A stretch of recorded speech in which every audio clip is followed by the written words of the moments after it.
Bonjour à tous, je voulais vous présenter ma façon à moi d'extraire une image d'un clip vidéo avec DaVinci Resolve en un clic. Ça marche avec les versions 17, 18 et 19 gratuites. Pourquoi cette vidéo? Eh bien, quand j'ai commencé à utiliser DaVinci Resolve, j'ai comme beaucoup été confronté à la nécessité de préparer pour YouTube une miniature ou une vignette, parle des deux, mais c'est la même chose. J'ai toujours été stupéfié de voir des tas de vidéos réalisées par des gens ultra compétents, bien plus que moi en tout cas, qui proposaient pour réaliser ces miniatures des façons très compliquées de procéder. Les uns faisaient appel à Fusion, les autres à la page étalonnage, alors que la fonctionnalité de base est présente dans le menu fichier de la page, en principe la plus utilisée de toutes, c'est-à-dire la page Edit. Certes, elle n'est pas toujours facile à atteindre, il faut, avec la souris, éviter de survoler les Power Beans ou autres Smart Beans qui changeraient l'affichage courant. Comme je viens de le faire là, voilà.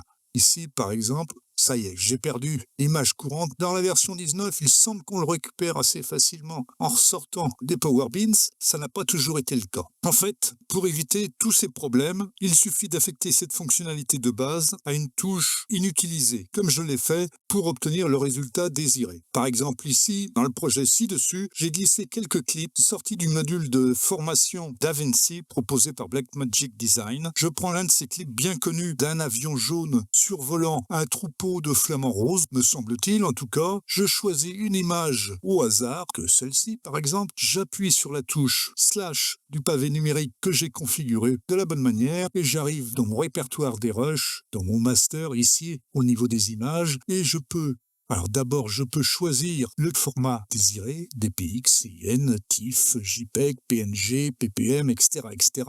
Je lui donne un nom. Comme j'ai beaucoup d'imagination, je vais l'appeler vignette. Et voilà, tout est prêt. Donc, vous connaissez la façon de procéder. Ne reste plus qu'à la mettre en musique.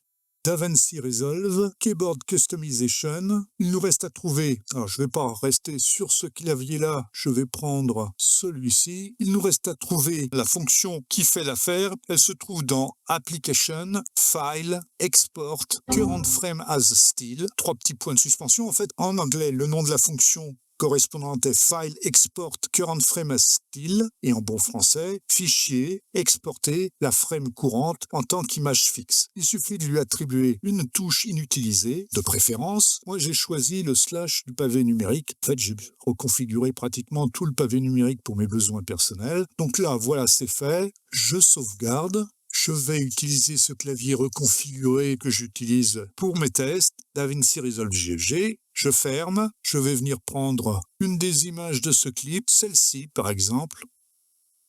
Voilà, j'exporte toujours en JPG, mais je pourrais l'exporter, on l'a vu, en plein d'autres formats. Vignette 2, il me reste à aller voir ce que ça donne. Je vais lancer Paint.net, pas d'impatience, ça vient. Donc, ça s'ouvre au bon endroit, coup de chance. Donc la première vignette, c'est bien celle-ci avec l'avion jaune qui survole les flamants roses. Le format de l'image, 1920 sur 1080, on peut en faire ce qu'on veut, rajouter du texte, utiliser des logiciels comme Photopea ou Paint.net ou Photoshop pour les plus fortunés. Voilà, c'est exactement ça qu'on voulait.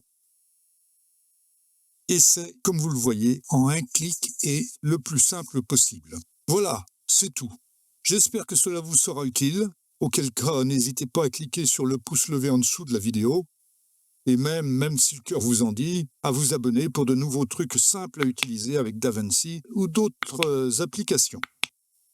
Au revoir à tous, à très bientôt. Salut!